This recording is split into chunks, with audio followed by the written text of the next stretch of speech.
O erro na execução, o aberratio ictus previsto no artigo 73 do Código Penal, pode ser de duas diferentes modalidades. Nós temos o aberratio ictus com unidade simples e aberratio ictus com unidade complexa. Vamos ver? Aberratio ictus, artigo 73, com unidade simples,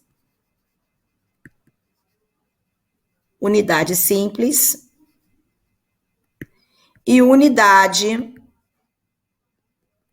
complexa. Vamos entender o que é o erro com unidade simples. Aberratio ictus com unidade simples. Quando o agente, querendo atingir uma pessoa, por erro na execução, erra a pessoa a quem ele queria atingir e atinge um terceiro.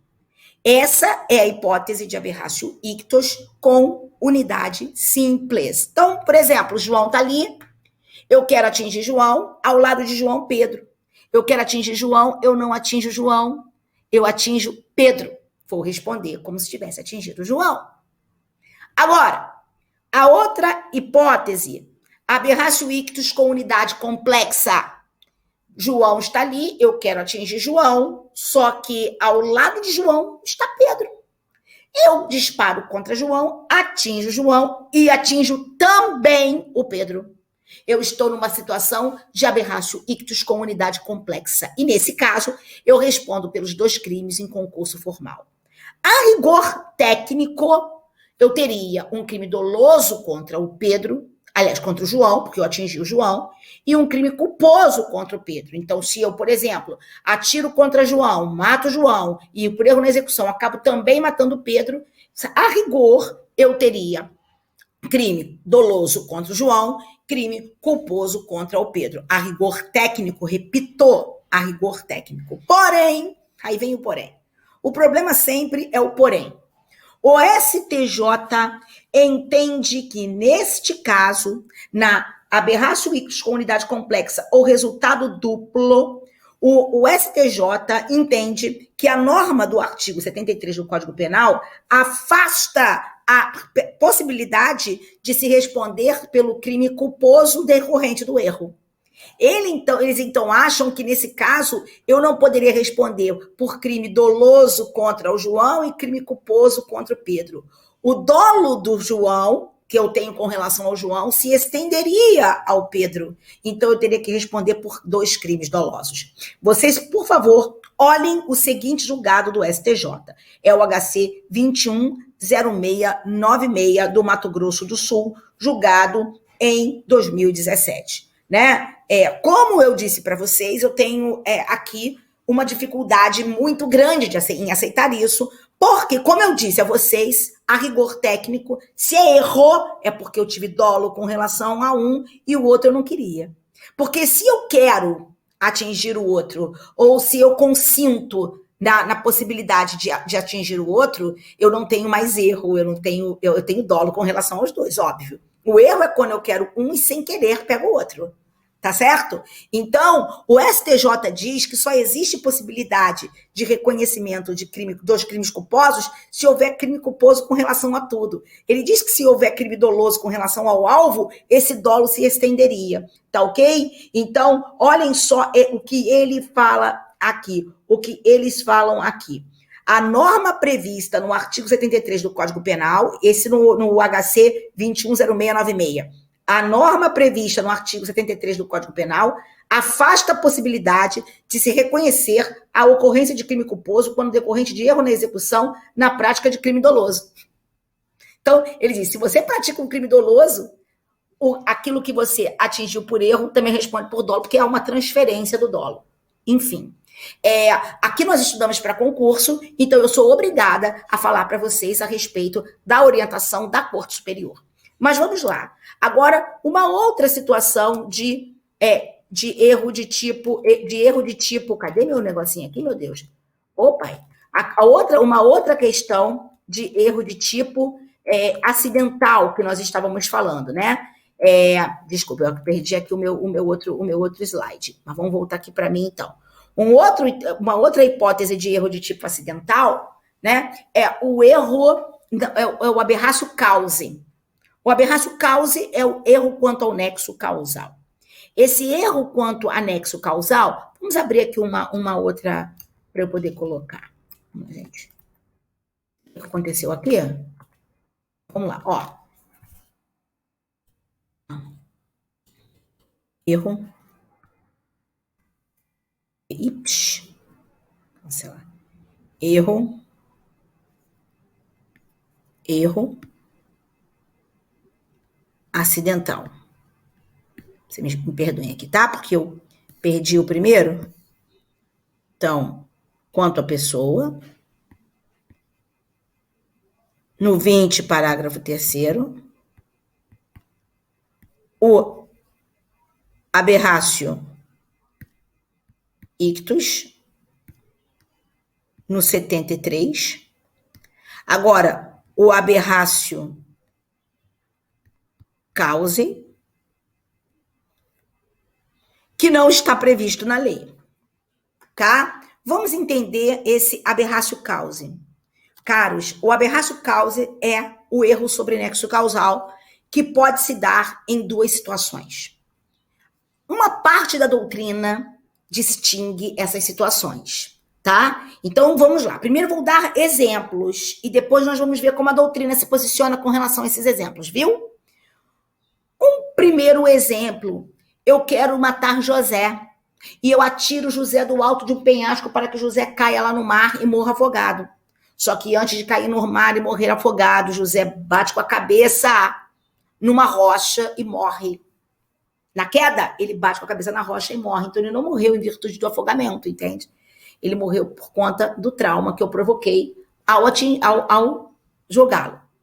Nesse caso, eu tenho erro com relação ao nexo causal. Fui eu quem realizou a conduta que levou à morte.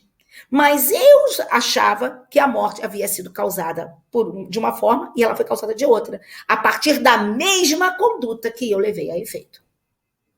Uma segunda hipótese de aberrácio cause haveria na hipótese de erro no dolo geral. Olha o que é o dolo geral, uma hipótese aí de erro sucessivo.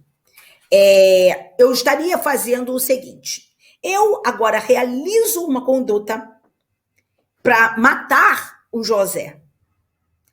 E depois de realizar essa conduta para matar o José, eu até acho que já matei o José. Aí eu realizo uma outra conduta para esconder a primeira, mas vai ser essa segunda que vai provocar a morte do José, sacou? Então eu vou repetir. Eu realizo uma conduta para matar o José, tá? Realizei. Achei que essa conduta provocou a morte do José. Aí eu vou lá, por exemplo, eu dei um tiro no José. Achei que o José estava morto. Peguei José, levei para um descampado qualquer, atirei fogo ao corpo do José. Só que, na verdade, para esconder o cadáver. Só que, na verdade, eu não estava escondendo cadáver coisa nenhuma, porque não havia cadáver. Aquele disparo que eu dei contra José, e eu achei que tivesse provocado a morte do José, não havia provocado a morte do José. Então, é uma hipótese de erro de dolo geral, porque foi a segunda conduta que eu realizei que causou a morte do José. Eu pensava estar me desvencilhando de um cadáver e naquele momento eu estava, na verdade, era matando alguém. Então, eu aqui estou falando de hipótese de dolo geral em que, segundo ficção criada pela figura do dolo geral, eu vou responder pelo crime que eu sempre quis praticar, um homicídio doloso consumado. Tá? Bem, eu disse para vocês, esses são dois exemplos. Vocês vejam que no primeiro eu realizei uma conduta e eu pensei que aquela conduta tivesse provocado o resultado de uma forma e, na verdade, aquela conduta provocou o resultado de outra forma. E no segundo caso, eu realizei duas condutas no dolo geral. Eu achei que foi a primeira que provocou o resultado, mas, na verdade, foi a segunda que provocou o resultado. Então, vamos lá. Qual é a distinção que uma parte da doutrina faz? Uma parte da doutrina distingue erro sobre nexo causal de dolo geral, tá? E vai dizer que a primeira situação lá do penhasco é erro sobre nexo causal e a segunda é dolo geral. Salvo o melhor juízo, o Vitor Eduardo faz isso.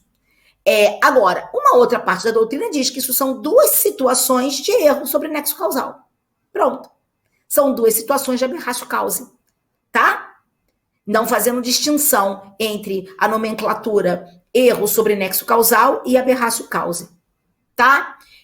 Porque, na verdade, os dois são situações de erro quanto ao nexo causal. Também irrelevantes, a gente vai continuar respondendo pelo crime que queria praticar. O grande problema é o seguinte, olha aqui, olha o que eu te contei. O agente efetuou um disparo de arma de fogo contra a vítima para matá-la. Achou que ela estava morta. Achando que ela estivesse morta, ele a levou para um outro local para se desvencilhar daquilo que supunha ser seu corpo. Mas não era, a vítima ainda estava viva e morreu queimada, morreu por ação térmica. Seu corpo foi carbonizado pela ação térmica. Neste caso, o que é que eu vou ter? Ele vai responder pelo homicídio com a qualificadora do emprego de fogo? Bem, gente, olhem só. Não há, embora... isso aqui é uma grande divergência.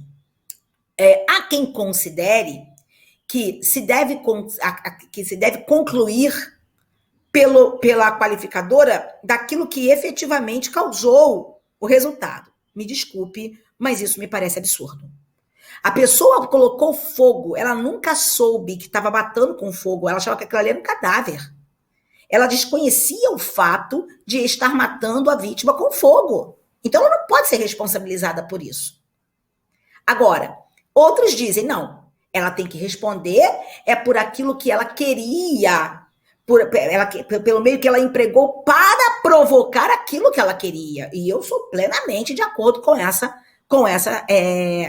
conclusão. Então, por exemplo, se eu quis matar a pessoa por asfixia, e supondo que a pessoa estivesse morta, né? Eu atirei o corpo de um penhasco e a pessoa morreu na queda, na verdade, eu devo responder por um homicídio doloso consumado, porque foi, afinal de contas, fui eu quem matou, e vou considerar asfixia, porque foi o meio que eu quis realizar, que eu quis empregar para provocar o evento morte. Tá ok? Então, e até porque isso acontece em todas as situações de erro. Nas situações de erro quanto ao objeto, eu quero subtrair uma coisa e subtrair outra. Uma questão de erro quanto à pessoa, eu quero matar José e acabo matando João pensando que João é José, né? Ou vice-versa. O aberratio ictus, né? Tá José e João ali, eu quero matar José e acabo atingindo sem querer o João. Em todas essas situações, sempre se considera o que eu queria, o virtual, né? Sempre se considera aquilo que a pessoa a quem eu quis atingir. Então, eu também acho que nesse caso deva ser considerado o meio que eu quis empregar. Agora, não consigo de jeito nenhum vislumbrar a possibilidade da pessoa responder pelo meio que matou, se ela desconhece que foi aquele meio que provocou a morte, como acontece no dolo geral. Tá? Então, recapitulando, no dolo geral, para uma primeira corrente, deve ser considerada a qualificadora relacionada ao meio que a pessoa queria usar para provocar o evento. Para uma segunda corrente, deve ser considerado o meio que efetivamente provocou o resultado. E, para finalizar, uma última hipótese aqui de erro acidental é a chamada aberratio criminis. Quando se daria aberratio criminis, queridos? A aberratio criminis se dá nos termos do artigo 74 do Código Penal, quando o agente, querendo praticar um crime, acaba praticando um outro. É o denominado resultado diverso do pretendido. Então, como funciona?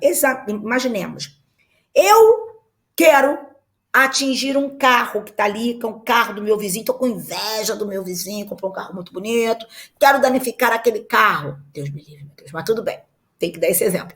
Aí eu vou danificar o carro do meu vizinho, quero danificar o carro do meu vizinho, atiro uma pedra para danificar o carro do meu vizinho. Só que eu acabo atingindo o zelador que estava passando ali na hora. Aberratio criminis, eu quis provocar um dano, acabei provocando uma lesão culposa. Eu devo ser responsabilizada pela lesão culposa. E se eu quisesse atingir o meu zelador e sem querer atingisse o carro? Bem, eu devo responder por tentativa de lesão corporal. Sabe por quê? Porque ou tentativa de homicídio, dependendo do meu dolo, né? Eu não posso responder por dano nesse caso, porque não existe dano culposo. Tá bom, Claudinha. E se você quiser atingir o carro e acabar sem querer atingindo também o zelador? Aí eu devo ser responsabilizada pelo dano no veículo que eu causei, porque eu atingi o carro, mas acabei também causando uma lesão no zelador. Então eu vou responder pelo dano que eu provoquei no veículo, 163 do Código Penal, e ainda vou ser responsabilizada pelo crime culposo praticado contra o meu zelador. Tá ok? Então, essas são as situações de erro de tipo. O erro essencial e o erro acidental. Caríssimos, só quando aquilo não for erro de tipo, eu devo verificar se foi erro de proibição. E quando nós falamos em erro de proibição, quando nós mencionamos o erro de proibição, é preciso que visualizemos o seguinte. O erro de proibição, tratado no artigo 21 do Código Penal, erro de proibição,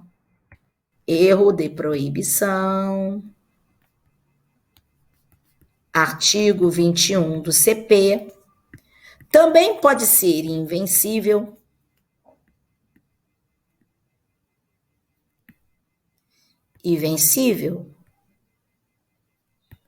o erro invencível, também chamado excusável, isenta de pena.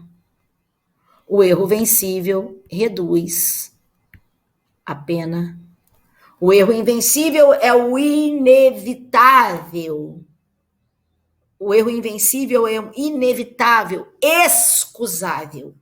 O vencível é o evitável, inexcusável. E quando a gente fala de erro de proibição invencível, a gente está dizendo que o agente desconhecia a ilicitude daquilo que realizou e não tinha condições de atingir esse conhecimento. Essa aferição de se tinha ou não tinha condição de atingir esse conhecimento há de ser feita caso a caso. Ela não deve ser feita, ela deve ser feita caso a caso. Tá ok? Então, sempre aqui olhando para o autor. Aquela pessoa, consideradas as suas características, o seu grau de instrução, a sua cultura, ela teria condição de entender que aquilo ali é ilícito? É isso que se pergunta. Tá ok? E, caros, havendo erro de proibição invencível, está isento o agente de pena absolvido por ausência de culpabilidade. Mas o erro de proibição, havendo um erro de proibição invencível, né? Mas o erro de proibição, ele me faz pensar em 3 modalidades. Todas elas terão essas consequências.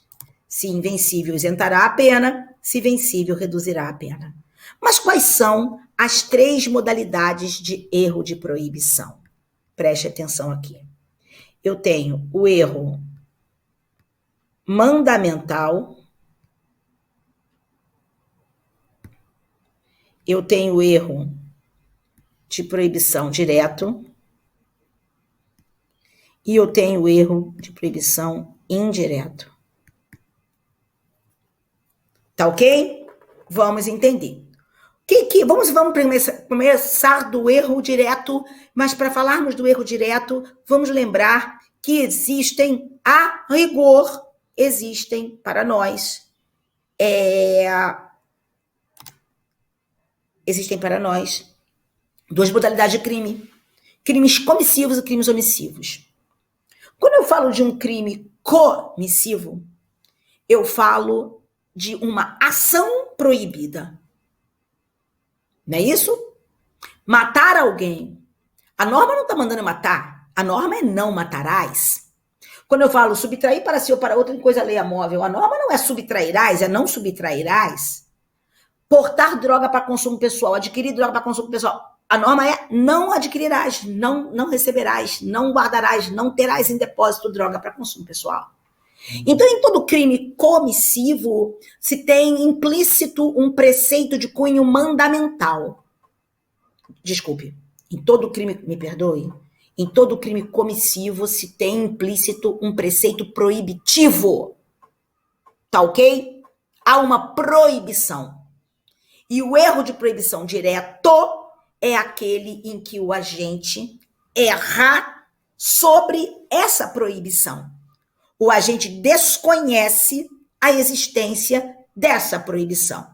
É o caso daquela pessoa que adquire droga para consumo pessoal por supor que a lei permita que ela adquira droga para consumo pessoal. Ela está errando sobre a proibição implícita naquela norma, naquele tipo. Ok? Ali naquele tipo existe um preceito proibitivo. Não adquirirás. E ela está errando sobre esse preceito proibitivo. Tá? Implícito nos tipos que a norma de proibição implícita naquele tipo. Trazida por aquele tipo. Agora, falemos de crimes omissivos. Nos crimes omissivos, nós temos assim, deixar de prestar socorro. Na verdade, a norma é prestarás socorro. A norma tem cunho mandamental. E o erro de proibição mandamental é o erro que versa sobre esse mandamento nos crimes omissivos. Então, por exemplo, o cara que tem lá uma indústria de brinquedos e deixa de colocar nos invólucros, nas embalagens do seu brinquedo, a indicação de que aquele brinquedo é perigoso para crianças menores de 3 anos, porque tem partes minúsculas. Tá ok? É isso. Nesse caso, o agente erra sobre o mandamento, porque, a rigor, esse mandamento que é trazido pelo artigo 63 do Código de Defesa do Consumidor, que determina, né, que nas embalagens, nos invólucros, o agente coloque os sinais indicadores da periculosidade sob pena de estar praticando um crime, né? Isso não é só para a indústria alimentícia, para a indústria de cosmético, para a indústria de produtos de limpeza. Isso é para todo e qualquer produto, inclusive para os brinquedos. Então, ele achava que aquele mandamento não se aplicava a ele. Ele está em erro mandamental. Queridos, e eu devo dizer a vocês que a mesma coisa se poderia dizer com relação... o erro mandamental é o nome do erro de proibição dos crimes omissivos. Porque ele versa sobre o mandamento implícito, a norma mandamental que é trazida na hipótese de crimes omissivos. Né? Para que você faça alguma coisa que você deixou de fazer. Né? Então, ele está errando sobre esse mandamento. E esse erro também pode existir nos denominados crimes omissivos impróprios ou comissivos por omissão. Porque o agente, ele pode perfeitamente conhecer a sua condição de garantidor, mas ele pode achar que naquele caso ali ele não tem que atuar. Não, eu sei que eu sou garantidor, mas eu acho que aqui não é para eu atuar, não. A lei não determina que eu atue aqui. Ou a mãe, por exemplo, a mãe está em casa, a babá acha que se a mãe está em casa, ela não é obrigada a salvar a criança, quem é obrigado a salvar a criança é a mãe. Ela está errando sobre o mandamento. São os limites da sua atuação. Certo? Então, na verdade, o erro sobre o limite da atuação do garantidor, até que ponto ele tem que atuar, não é erro de tipo, não. É erro de proibição, é erro mandamental. É erro de cunho mandamental. Erro de proibição que, como tal, olha lá, se for invencível, isentará de pena, se for vencível, apenas reduzirá a pena. Tá? E, por fim, nós temos o denominado erro de proibição indireto. O que é o erro de proibição indireto? Erro de proibição indireto é o erro sobre os limites e sobre os limites e sobre a existência de uma causa de justificação. Isso porque nós adotamos a teoria limitada da culpabilidade nos termos dos itens 17 e 19 da nossa exposição de motivos. Tudo bem, não é interpretação autêntica, é interpretação doutrinária, mas que nos serve. Então, vamos lá. Olhem para uma coisa aqui para que consigamos entender isso. Vamos lá. Olha para cá, vamos verificar aqui uma próxima para eu poder falar para vocês. Olhem só o erro sobre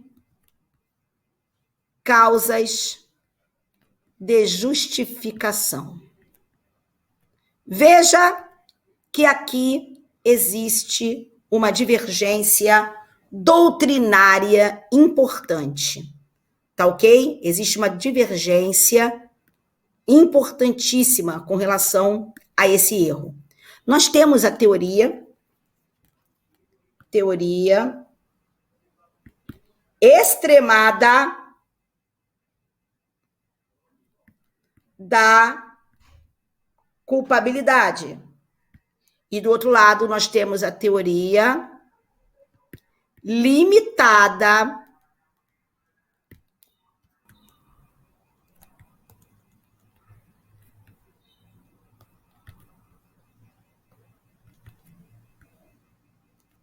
sobre limite,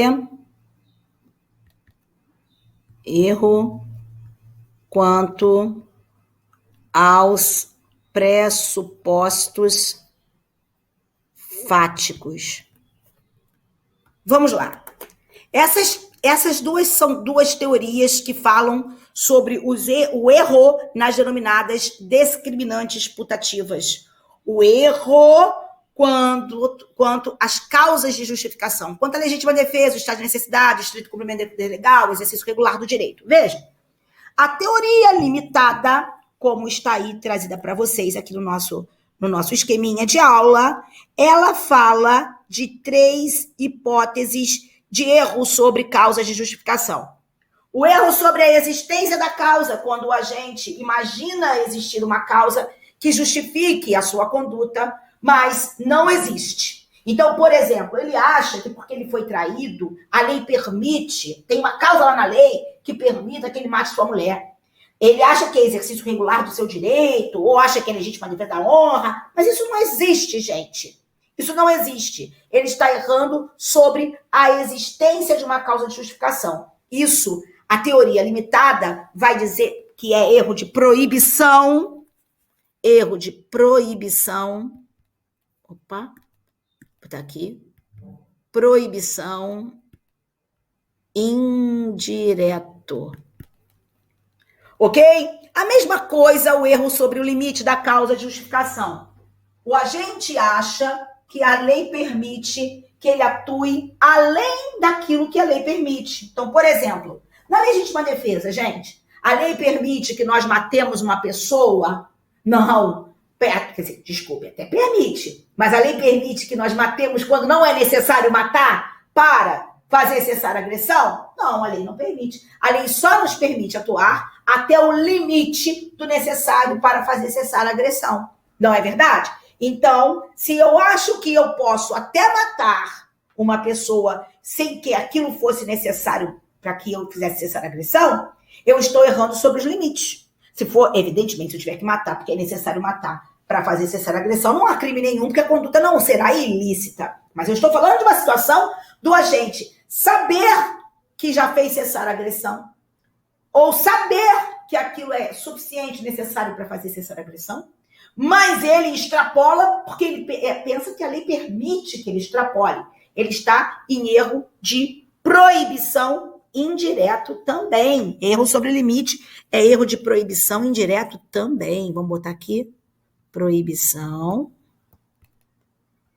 indireto.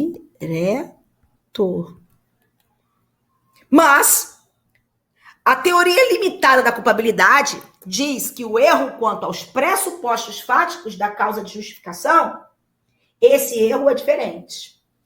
O que é o erro sobre o pressuposto fático? O erro sobre o pressuposto fático é aquele em que o agente admite uma situação fática que não existe, mas que, se existisse, tornaria sua conduta legítima. Então, por exemplo, o agente vê aquele seu inimigo se aproximando, e ele, quando vê o inimigo se aproximando, ele vê que o inimigo coloca a mão para trás, ele supõe, meu Deus do céu, o cara tá com uma arma, vai me matar. Aí ele parte pra cima do cara e mata o cara, porque ele tá achando que o cara vai matá-lo. Mas nada disso, minha gente. O cara não ia matá-lo coisíssima nenhuma, era uma carta selando a paz. Certo? Ele supõe, aí ele matou o cara achando que o cara ia matá-lo. Depois ele percebeu que o cara estava com uma carta. Nesse caso, veja você, nessa hipótese, ele erra, porque ele imagina uma situação fática que não existe, mas que se existisse, tornaria a sua conduta lícita. Ele está no erro de proibição quanto aos pressupostos. Ele está em erro quanto aos pressupostos fáticos da causa de justificação, e para a teoria limitada, isso não é erro de proibição. Para a teoria limitada, isso é erro de tipo permissivo. Artigo 20, parágrafo 1º do Código Penal. Ele está em erro de tipo permissivo, que se for inevitável vai isentar o agente de pena, e se for evitável vai fazer com que o agente seja responsabilizado por crime culposo, se houver crime culposo. Agora, a teoria extremada diz que isso aqui tudo é erro de quê? Tudo isso aqui é erro de proibição indireto. Qual foi a teoria que nós usamos entre nós? Teoria limitada. Como é que eu sei que foi usada a teoria limitada? Eu sei que foi usada a teoria limitada porque eu tenho os itens 17 e 19 da exposição de motivos do Código Penal. Ah, professora, mas a exposição de motivos do Código Penal não é interpretação autêntica, eu sei. Ela é interpretação doutrinária, mas é a nossa... Foram as considerações feitas pelos nossos doutos que participaram da elaboração do nosso código. Então, ela vai valer, tá? A gente tem que, oficialmente, foi adotada a teoria limitada da culpabilidade. Se nós temos que, oficialmente, foi adotada a teoria limitada da culpabilidade, o que eu posso dizer? Que o erro de proibição que o erro de proibição chamado erro de proibição indireto é o erro sobre os limites e sobre a existência da causa de justificação, tá? Olha aí, o erro de proibição indireto é o erro sobre o limite e sobre a existência, porque se nós adotamos a teoria limitada, o erro sobre os pressupostos fáticos é erro de tipo, não é erro de proibição. Ó, lembre-se que também existe a teoria que remete às consequências jurídicas, que diz que esse erro não é nem erro de tipo, nem é erro de proibição, é erro sui generis, tá ok? Muito bem, esse terceiro erro nem é de tipo, nem de proibição, é erro sui generis. Agora, olhem só, existem espécies, que eu denominaria especiais de erro, e que, segundo a doutrina majoritária, não tem condão de afastar absolutamente nada, tá? E que seriam hipóteses de erros inexcusáveis, tá joia? E eles seriam o seguinte, o erro de eficácia, o erro de vigência, o erro de subsunção e o erro de punibilidade. Vamos ver cada um desses erros. No erro de eficácia, tá? O agente supõe que uma determinada norma não tenha eficácia porque ela contraria uma outra norma. Tá joia? Então, ela contraria uma norma maior.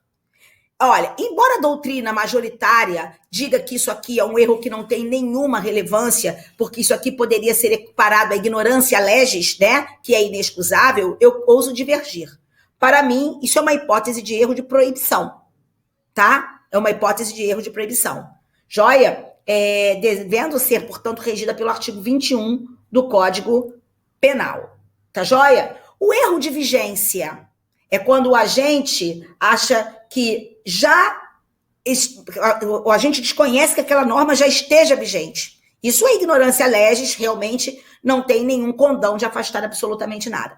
O erro de subsunção é outro, que também não importa, não vai ter condão de afastar nada, que é quando o agente supõe que aquilo que faz é um crime, quando na verdade é outro. Ou a gente sabe que é errado, isso está proibido. Por exemplo, ele liga para a vítima e ele diz para a vítima que está com o filho dela, então que ela tem que depositar 5 mil. Mas ele está com a vítima coisa nenhuma, gente. Está com o filho da vítima coisa nenhuma. Era mentira dele, tá? Só que ele acha que isso é um estelionato e não é, isso é uma extorsão. Bem, está em erro de subsunção, não importa de nada. E também existe o denominado erro de punibilidade. O agente sabe que o que faz é contrário à lei, mas acha que sobre aquilo não existe punição. Também é um erro irrelevante. Tá ok? Só uma observação. O erro de eficácia é chamado pelo Welzel e pelo próprio Rogério Greco de erro de validez ou de validade. Tá? Tá certo? Existe aqui um problema de nomenclatura entre os doutrinadores que eu anotei para vocês. O erro de eficácia por Welzel e Greco o erro de eficácia por Welzel e Greco é denominado erro de validez ou validade. Bittencourt se refere ao erro de validez como erro de vigência. Tá vendo? Então, validez ou validade para Welzel e Greco é erro de eficácia. Já para o Bittencourt é erro de vigência. Só para vocês terem isso aí anotado. Tá joia? Muito bem, queridos. Essa era a nossa aulinha evidente. Uma aula falando sobre os aspectos principais da teoria do erro. Um beijo no seu coração e até a próxima.